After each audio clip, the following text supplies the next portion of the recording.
It's 11 o'clock on a Monday morning, July 6th, 2026, in the town of Hangzhou, southern China. Not years ago, days ago. For the better part of a week, the remains of a typhoon called Maisak have been wringing themselves out over the region. In one neighboring county, the gauges have just recorded more than 700 millimeters of rain in 24 hours, the most ever measured in the history of Guangxi. Above the town sits the Liulan Reservoir, 66 years old, holding over 90 million cubic meters of water. The operators have already thrown the floodgates wide open, trying to bleed off the pressure. It isn't enough.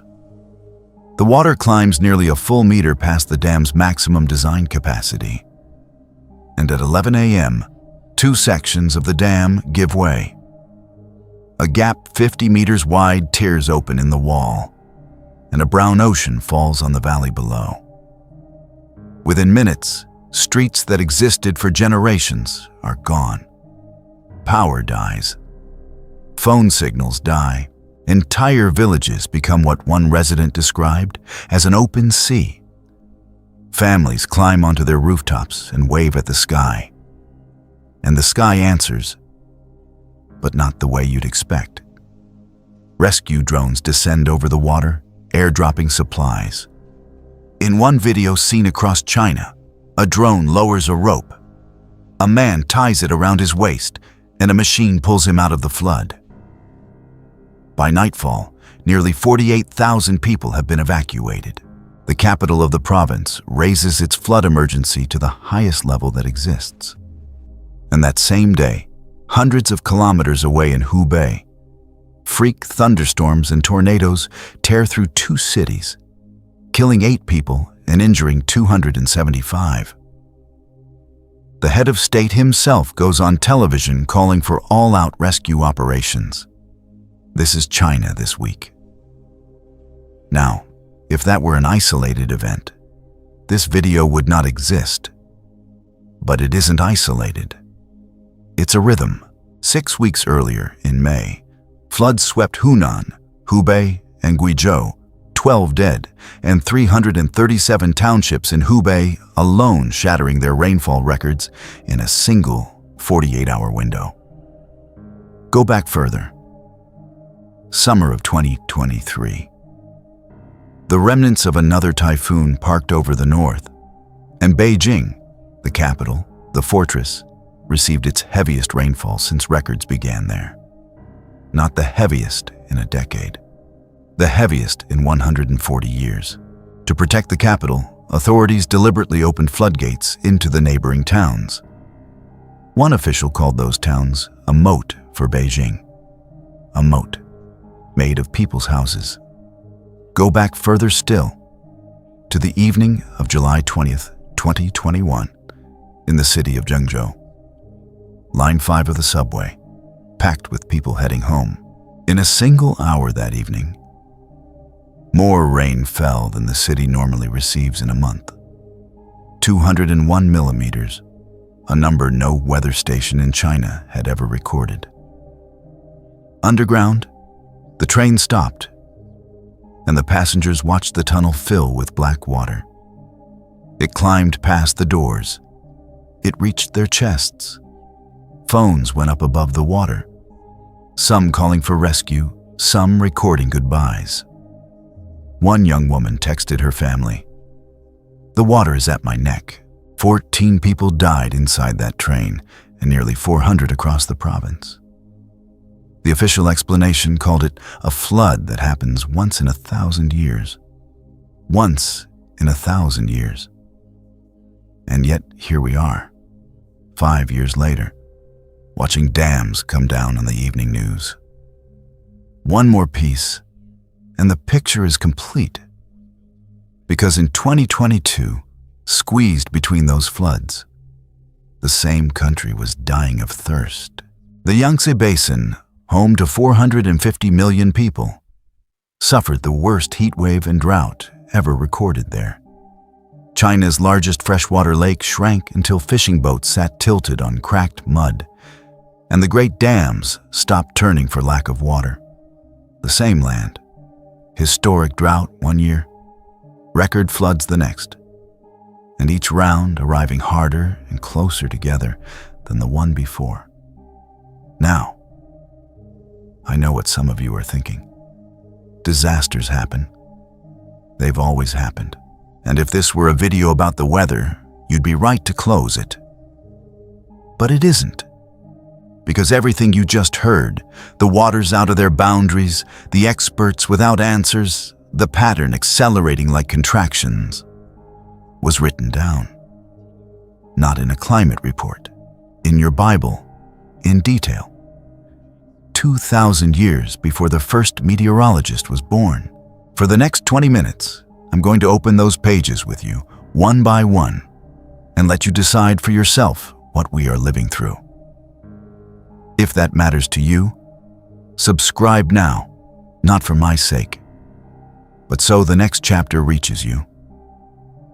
Because what the prophecies say comes after these signs is the part almost no one is talking about. 2,000 years ago, on the slope of the Mount of Olives, 4 fishermen asked Jesus a question in private. "Tell us," they said, "when will these things be? And what will be the sign of your coming and of the end of the age?" Notice that he didn't rebuke the question. He answered it. And the first words out of his mouth were not a date. They were a warning. See that no one deceives you, which tells you something sobering right away. The end of the age would be an era of deception so thick that even the elect would be at risk. Then he gave them the pattern. Wars and rumors of wars, nation rising against nation, kingdom against kingdom, famines, pestilences, earthquakes in various places. And then he gathered all of it into a single image, an image every mother on earth understands in her body. All these, he said, are the beginning of birth pains. Stay with that image, because it's the key to everything else in this video. Birth pains are not one event. They are a rhythm. They come, they pass, and people relax and say, it was nothing. Then they come again, closer together and stronger. And here is the part that matters. No contraction by itself proves anything. It's the acceleration that tells you the hour. That is exactly why every generation of scoffers has been able to say wars have always existed, floods have always existed, and be correct, and still miss the point entirely. Jesus never said the signs would be new. He said they would intensify and converge like labor. So the honest question is not, has this ever happened before? The honest question is the one you can now answer from memory. A 1,000-year flood in 2021, a record drought in 2022, a 140-year rainfall in 2023, provincial records shattered in May of this year, and a dam on the ground this week. Are the contractions getting closer together? Keep that answer in your hand, because now we're going to walk through the specific prophecies, one by one. And the first one is about water. In Luke's account of that same conversation, Jesus adds details that Matthew doesn't record. He says there will be signs in the sun, moon, and stars, and on the earth, distress of nations with perplexity, the sea and the waves roaring, men's hearts failing them from fear and from the expectation of the things coming on the earth. Read that slowly, phrase by phrase, and tell me it doesn't sound like this week's news. Distress of nations, not one nation, the nations. With perplexity, and that Greek word, aporia, means literally to be without a way out, to have no answers. It is the word for engineers watching water climb past the maximum level their own dam was designed to survive. It is the word for a government that calls something a once-in-a-thousand-years flood, and then watches the 1,000 years arrive every other summer. The sea and the waves roaring, waters out of their boundaries, doing what water was commanded not to do since Genesis. And hearts failing from fear of what is coming, not what has arrived, what is coming. Anxiety about the future as the defining sickness of an age. Jesus described the emotional climate of the last days as precisely as he described the physical one. And he wasn't alone.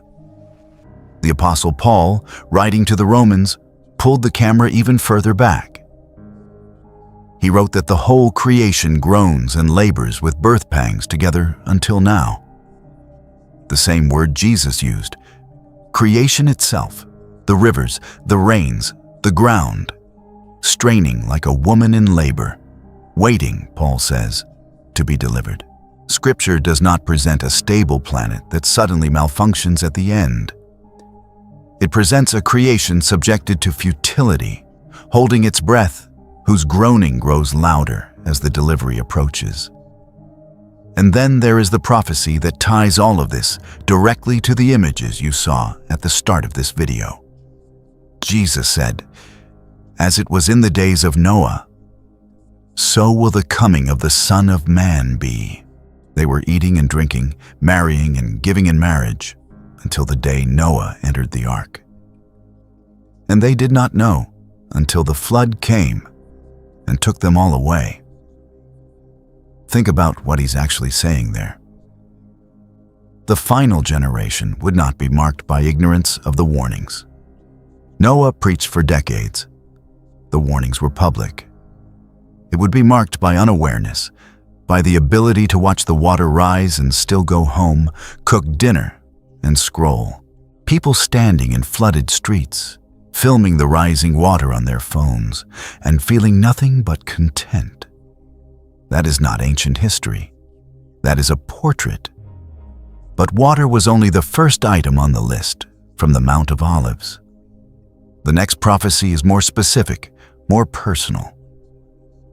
And in China, it is being fulfilled with a precision that gave me chills when I first laid the verses beside the facts. Right after the birth pains, Jesus turns to his disciples and makes it personal. Then they will deliver you up to tribulation and kill you, and you will be hated by all nations for my name's sake. He said believers would be handed over, betrayed, he adds, even by family. He said this hatred would be official, national, systematic, not a mob's bad afternoon, but policy. And he attached it to the same countdown as the floods and the famines. This, too, is a sign of the approaching end. Now watch how this prophecy behaves in the real world. In 1949, when the Communist Party took China, there were fewer than 1 million Protestant believers in the country. Within a few years, every missionary was expelled. During the Cultural Revolution, Bibles were burned in public squares, and pastors were sent to labor camps or paraded with signs around their necks. By the 1970s, the Western Church spoke of Chinese Christianity in the past tense. The prophecy, it seemed, had ended in extermination rather than testimony, except Jesus had made another statement centuries earlier about exactly this scenario. "I will build my church, and the gates of hell shall not prevail against it." Not the gates of criticism, the gates of hell. When China cracked open in the late 70s, the world found something no sociologist could explain. The church hadn't died in the dark. It had multiplied in it. No buildings. So they met in homes, the way the book of Acts describes. No seminaries. So farmers and grandmothers taught from memory. No Bibles, so congregations shared single-hand copied gospels, page by page, the way Israel's exiles once did.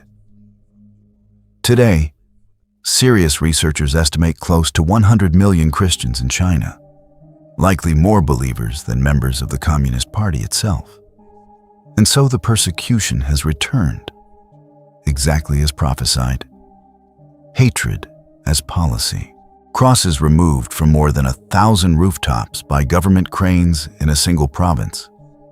Children under 18 banned by law from attending worship. Facial recognition cameras installed inside the state-approved churches aimed at the pews. In 2018, Early Rain Covenant Church in Chengdu was raided overnight. More than 100 members arrested, and its pastor, Wang Yi, sentenced to 9 years for subversion. And then, the strangest fulfillment of all, the government announced plans for its own retranslation of the Bible, adjusted and annotated to be compatible with socialist values. Paul warned Timothy that in the last days men would hold a form of godliness while denying its power. There may be no purer expression of that verse than a state-issued Bible. Not banned, neutered. But here is what you must not miss, because it's the hinge of this whole video. Jesus did not present persecution as the church's defeat. He said, "This gospel of the kingdom will be preached in all the world as a witness to all nations. And then the end will come." Persecution and proclamation, in his prophecy, are the same movement. And that promise, the one with a timestamp attached, is the next page we need to open. For 19 centuries, there was one honest objection to Matthew 24:14. It was China, the largest concentration of unreached people on the planet, sealed behind walls, dynasties, and ideologies that broke every missionary wave sent against them. If the gospel had to reach all nations before the end, skeptics said, then the end was unreachable, because China was. In 1807, a lone Scotsman named Robert Morrison stepped off a ship in Canton to test that objection. The East India Company had refused to even carry him. Converting the Chinese was considered impossible. He labored 27 years. He saw roughly 10 people baptized. 10. By every human metric, his life was a failure, a seed dropped into frozen ground. But before he died, Morrison finished one thing: the entire Bible translated into Chinese. And Jesus had already explained, long before, the mathematics of moments like that. Unless a grain of wheat falls into the ground and dies, it remains alone. But if it dies, it produces much grain. Morrison was buried beside his seed. Mao burned the field. And out of that scorched ground came the fastest growing church in the history of Christianity. Now here is the detail that should make the hair on your arms stand up. The believers inside China do not read their own story as survival. They read it as assignment.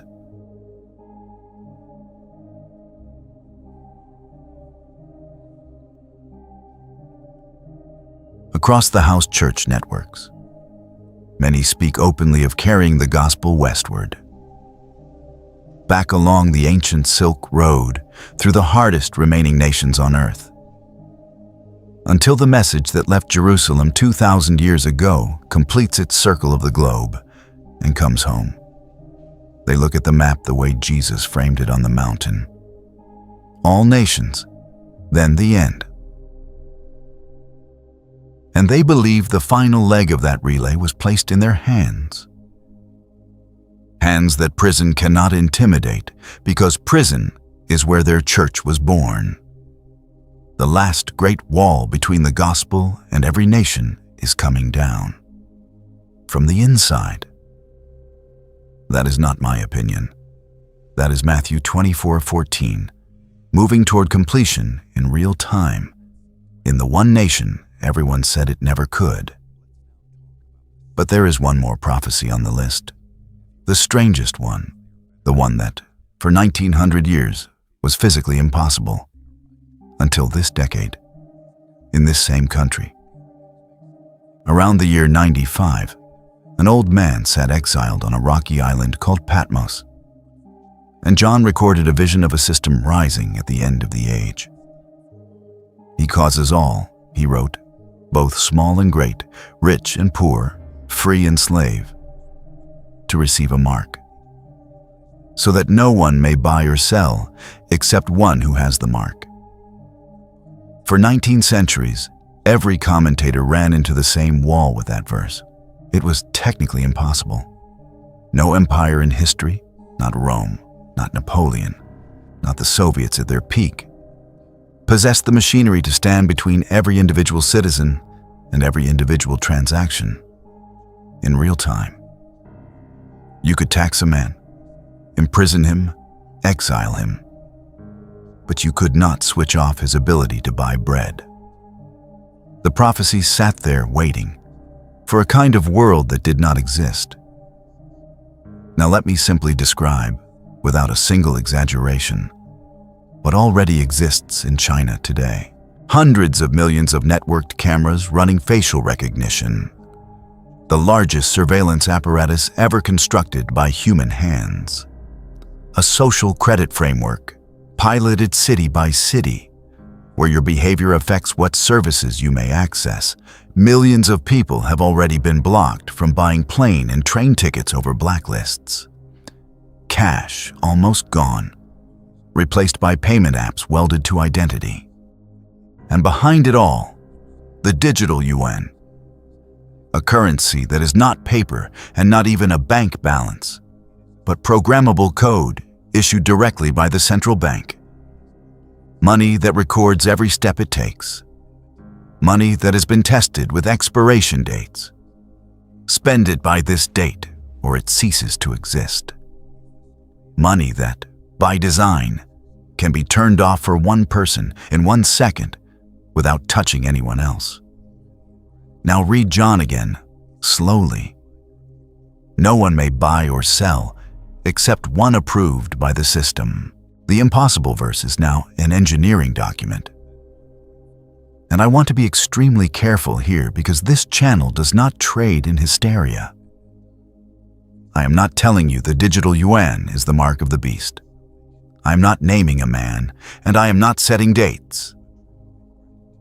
The prophetic pattern of Scripture points to a system, a spirit of empire that has worn many faces through history, not a villain we unmask on YouTube.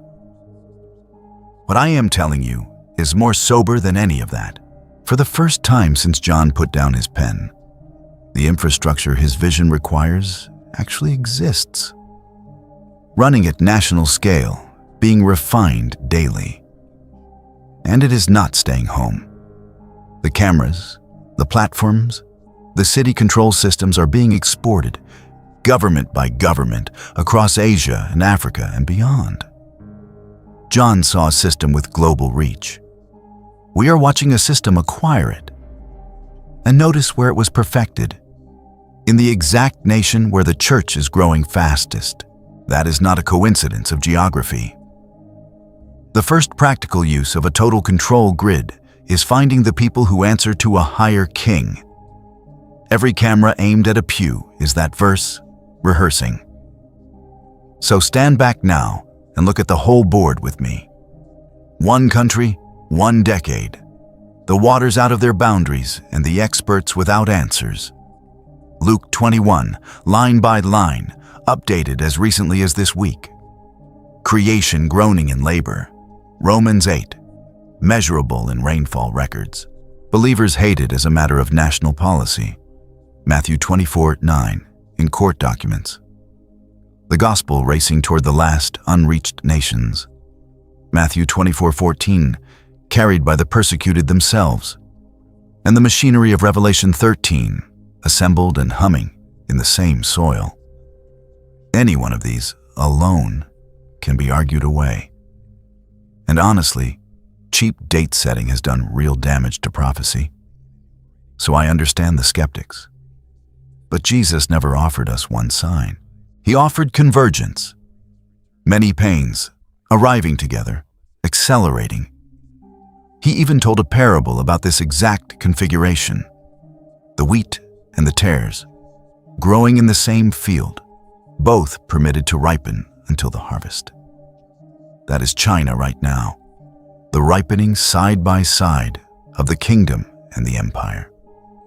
And after laying out all of it, the wars, the waters, the hatred, the harvest, Jesus ended his answer on the mountain with one command, repeated more than any other in the entire discourse. Not calculate, not panic, not argue online. Watch. Because in his telling, the servants honored at the master's return are not the ones who guess the hour. They are the ones he finds awake, doing what they were assigned. The Christians of the house churches understood this better than we have. They saw the cameras go up and concluded, then we have less time, so we will work faster. Persecution did not make them smaller. It made them serious. And an hour like this one is asking whether it can do the same to you and to me. Let me leave you where we started, in the days of Noah. Because people remember that story wrong. The flood did not come without warning. It came after a century of warnings, preached by a man building an ark in the dry season while his neighbors watched him and laughed. The rain was not the surprise. The listening was, and tonight, somewhere below that broken dam in Guangxi, a family is spreading blankets on the floor of an evacuation shelter. And somewhere above them, on the 14th floor of an ordinary building in some Chinese city, a handful of people will leave their shoes at the door, sit knee to knee on a concrete floor, and sing in whispers to the God of Robert Morrison. The waters could not drown what that man planted. The fire could not burn it. The cameras cannot find all of it. And the system now rising is learning what Pharaoh learned. The more they were oppressed, the more they multiplied. The pains are closer together now. This very week proved it. And you were not born into this hour by accident. If these pages open something in you, share this video with 5 people who need to see it. Most of them never will unless it comes from you. Follow the channel because we are going to keep walking through these prophecies together, one by one, as they unfold. And leave me an honest comment. What moved you, where you disagree, and which sign you want me to open next. I read them all, and the next video will come from them. 2,000 years ago, 4 fishermen asked him for the sign of the end of the age. He didn't give them a date. He gave them birth pains, and no one has ever stopped a birth.